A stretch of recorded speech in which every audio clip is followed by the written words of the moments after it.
La vérité divine est dépouillée de sa force quand l'intelligence humaine s'en saisit, sans le secours de l'esprit. Tandis que si elle pénètre dans son esprit comme Dieu le veut, elle devient sa vie. Lorsqu'elle n'atteint que la surface, que l'intelligence et la raison, elle peut bien occuper la pensée et lui plaire. Mais tandis qu'on attend d'elle une heureuse influence, sa force est réduite à celle de la sagesse humaine, qui n'atteint pas la vie de l'esprit. Il y a une vérité naturelle toute humaine, une vérité d'intelligence et de sentiment qui n'est que l'ombre de la vérité divine. Celle-ci, au contraire, est effet et vérité. Elle fait saisir et posséder ce qui, pour d'autres, reste du domaine de la pensée.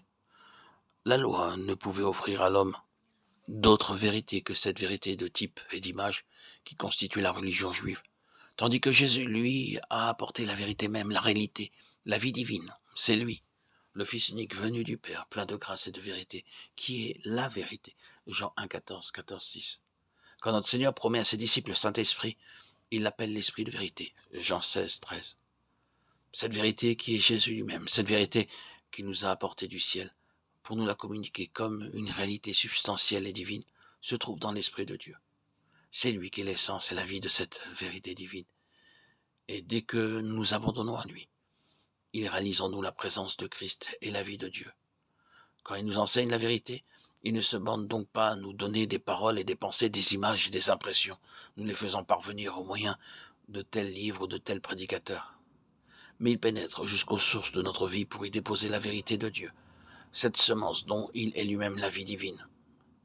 À mesure que nous renonçons davantage à nous-mêmes pour cultiver avec amour et foi ce germe de vie, il le développe et le fortifie jusqu'à ce que notre être tout entier en soit vivifié. Ce n'est donc pas du dehors que l'Esprit s'adresse à nous, mais c'est au-dedans de nous. C'est par sa vertu puissante. C'est en effet et en vérité qu'il vient nous révéler Christ et tout ce que Christ est pour nous. Ce Christ qui n'avait guère été jusque-là qu'une pensée, qu'un sauveur en dehors de nous, et bien au-dessus de nous devient alors une réalité. Il devient vérité en nous. Quand l'Esprit entre en nous, la vérité entre avec lui. Et après avoir pris possession de nous à l'intérieur, il nous conduit dans toute la vérité. Lorsque notre Seigneur nous promet l'Esprit de vérité de la part du Père, il précise ce qu'il devait faire en nous. Il rendra témoignage de moi. Jésus venait de dire « Je suis la vérité » Jean 14, 6. L'Esprit de vérité a donc pour mission de nous révéler, de nous communiquer la grâce et la vérité qui se trouvent en Jésus-Christ.